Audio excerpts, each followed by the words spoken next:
বলিউড তারকাদের সম্পত্তি নিয়ে কৌতূহল তো আমাদের সবারই থাকে। আজ কথা বলবো বলিউডের বর্ষিয়ান অভিনেতা ধর্মেন্দ্রকে নিয়ে। আপনারা হয়তো শুনেছেন মৃত্যুর আগে ধর্মেন্দ্র নাকি তার বিপুল সম্পত্তির একটি বড় অংশ দান করে দিয়েছেন।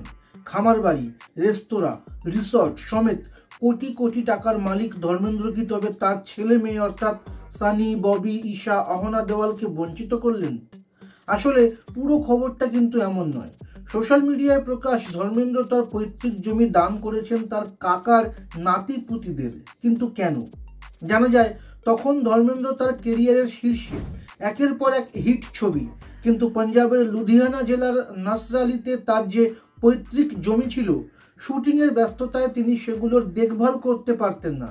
তাই তিনি সিদ্ধান্ত নেন জমির অংশ কাকার নাতি পুতিদের লিখে দেবেন, যাতে তারা জীবিকা নির্বাহ করতে পারেন এবং জমিগুলো সযত্নে দেখাশোনা করা যায়।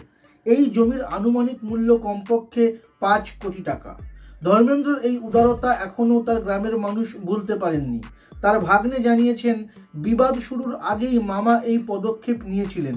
নিজের জন্মভিটেকে এতটাই শ্রদ্ধা করতেন যে শুটিংয়ে এলে সেই মাটি কপালে ছুঁয়ে প্রণাম করতেন। কেমন লাগলো ধর্মেন্দ্রর এই হৃদয় ছুঁয়ে যাওয়া গল্প? কমেন্টে জানান। আর এমন আরও খবর জানতে চ্যানেলটি সাবস্ক্রাইব করুন। আপনার নিজের জন্য বা নিজের ব্যবসার জন্য পার্সোনাল বা বিজনেস ওয়েবসাইট তৈরি করতে চান, অথবা তৈরি করতে চান আধুনিক মোবাইল অ্যাপ? কোথায় যোগাযোগ করবেন, কিভাবে শুরু করবেন বুঝতে পারছেন না? যোগাযোগ করুন নিচে দেওয়া ফোন নাম্বারে। আপনার সমস্ত প্রশ্নের উত্তর পাবেন এখানেই।